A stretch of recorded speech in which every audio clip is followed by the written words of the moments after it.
HP live के ये आरोग्य विशेष बुलेटिन में आपका स्वागत है। फिर एक बार चर्चा करेंगे दांतों की सुरक्षा पर। हाल ही में 2-3 दिन से काफ़ी ठंड बढ़ रही है और ठंड में जो है दांतों की भी सुरक्षा उतनी ही इम्पोर्टेंट है। ठंड में दांतों की क्या समस्या होती है, उस पर बचने के लिए क्या करना चाहिए, इस पूरे सब्जेक्ट पर चर्चा करने के लिए हमारे साथ है डॉक्टर अजहर अली। हम पूरी जानकारी लेंगे कि ठंड में दांतों की कैसी सुरक्षा करें। सर जी, ठंड शुरू हो चुकी है, फिलहाल ठंड कम है लेकिन धीरे धीरे दिसंबर जनवरी में बढ़ेंगी। राइट। जैसे ही ठंड आती है दांतों में अलग टाइप का दर्द शुरू हो जाता है। सडनली दर्द हुआ तो क्या करना चाहिए और ठंड में दांतों का दर्द नहीं होना चाहिए, इसलिए क्या करना चाहिए, हमें जानकारी दीजिए sir. Thank you very much Parveen sir. बहुत ही अच्छा सवाल पूछा है आपने। देखिए, सबसे पहले हमको ये समझना पड़ेगा कि ये अचानक से जब ठंडी आती है तो ठंडी में पेन क्यों बढ़ जाता है, पहले अपने को ये समझना पड़ेगा। तो जो पेन बढ़ने का रीज़न, अभी देखो, जिसका हेल्दी टूथ है या हेल्दी टीथ है या ओरल कैविटी में कोई प्रॉब्लम नहीं है, तो कुछ भी ठंडी आएगा तो उसको पेन नहीं होगा। अगर ठंडी बढ़ने के बाद पेन हो रहा है तो इसका मतलब है कि कहीं न कहीं उनके दांतों में पहले से कुछ न कुछ प्रॉब्लम है। चाहे वो दांत में थोड़ा एट्रीजन आई मीन घस गया हो दांत, या दांतों में कैविटी है, या कुछ ज़्यादा डैमेज हो गया है, या ऊपर का जो इनेमल है वो घस गया है। क्योंकि अगर ये सब प्रॉब्लम नहीं रहेगा तो दांतों में कोई भी इशू नहीं होगा।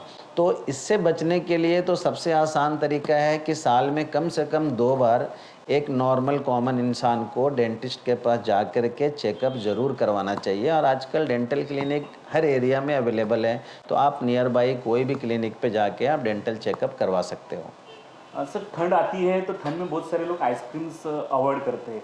क्या आप क्या सलाह देंगे कि इस ठंड में आइसक्रीम खानी चाहिए? देखिए, ठंडी के टाइम पे स्पेशली विंटर सीजन में कोशिश करें कि एकदम ठंडा और एकदम गर्म चीज़ थोड़ा सा अवॉइड करें। जितना ज़्यादा हो सके हाइड्रेटेड रहे, मतलब पानी ज़्यादा पिए, ड्राई नहीं हो। ड्राई होंगे तो फिर उसमें कैविटी होने के चांसेस रहते हैं। तो अगर आप हाइड्रेटेड रहेंगे तो कोई प्रॉब्लम नहीं होगा। और अगर दांतों में कैविटी है तो डेंटिस्ट के पास जाके आप फिलिंग करवा लें, तो आपको ठंडी में कोई प्रॉब्लम नहीं होगा। ठंडी में बचने के लिए ऐसा क्या है, सडनली दर्द होने लगा तो कुछ बचने के लिए कुछ आपके पास उपाय है?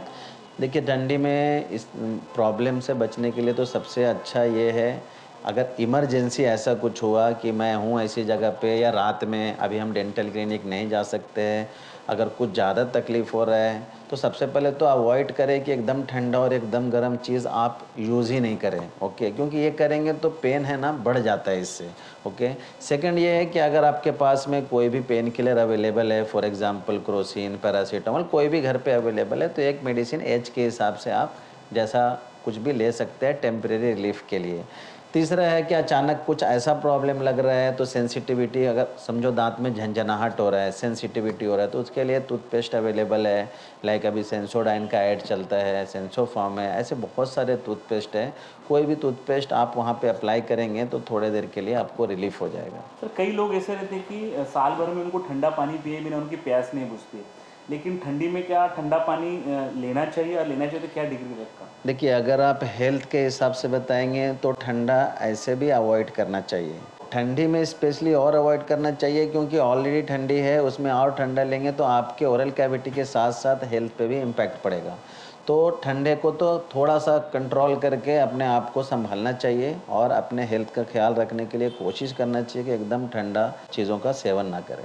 सर, ठंड में जैसे कि किसी के ऑलरेडी दांतों में इम्प्लांट किया है, तार लगाया है, या कुछ कैविटी के लिए कुछ दांतों रिप्लेस किए, तो ठंडी में ये सब चीज़ वाकई वहाँ वापस दर्द होती है, तो उनको क्या सलाह देंगे? ठंडी अभी पूरी तरीके से आया नहीं है, लेकिन दिसंबर में ऑलमोस्ट मतलब अच्छा खासा ठंड होने लगेगा।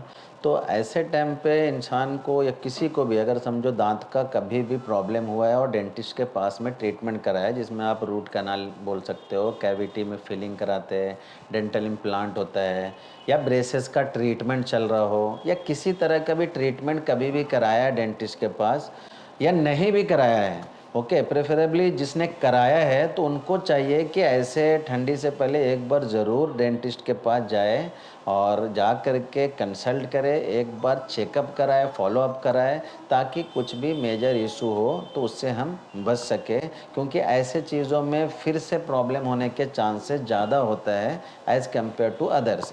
और अगर मैं जिन्होंने कभी ट्रीटमेंट नहीं लिया है उनके लिए भी मैं ये सजेस्ट करूँगा कि आप एक बार ज़रूर चेकअप कराएं। आप हमारे क्लिनिक में विज़िट कर सकते हो योर वी केयर में, जहाँ पे डेंटल चेकअप बिल्कुल फ्री है। तो मतलब ये टेंशन की बात ही नहीं है कि मैं जाऊँगा तो बिल बन जाएगा या पैसे लगेंगे। यहाँ बिल्कुल चेकअप फ्री है, आप आइए, चेकअप कराइए, प्रॉपर आपको डॉक्टर एक्सप्लेन करेंगे, गाइड करेंगे, जिसका कुछ भी चार्ज नहीं है, काउंसलिंग का कुछ भी चार्ज नहीं है, सो दैट कुछ भी मेजर इशू हो तो उससे हम बच सकते हैं और प्रिवेंट कर सकते हैं। And prevention is better than cure. तो ये जो आने वाली ठंड है इसमें आप आपके दांतों की सुरक्षा कीजिए, जैसे डॉक्टर साहब ने बताया कैसे हमें बचाव करना चाहिए। और आपको जानकारी चाहिए तो ये वीडियो के नीचे जो लिंक दी है उस पर आप क्लिक करें और आपकी जो कुछ प्रॉब्लम्स है, समस्या है, इस पर टाइप करिए। डॉक्टर साहब और उनका स्टाफ जो है आपको पूरी जवाब देने की कोशिश करेंगे। और इनके यहाँ फ्री डेंटल चेकअप भी है। अगर आप ठंडी में बचने के लिए अभी आके डॉक्टर फ्री डेंटल चेकअप कर सकते हैं। आपके दांतों में कुछ प्रॉब्लम्स हो भी डॉक्टर आपको बता देंगे। ठंडी में आपके दांतों की सुरक्षा रखें, ये हमारी सलाह है। HP लाइव के लिए प्रवीण नलावड़े, वसई।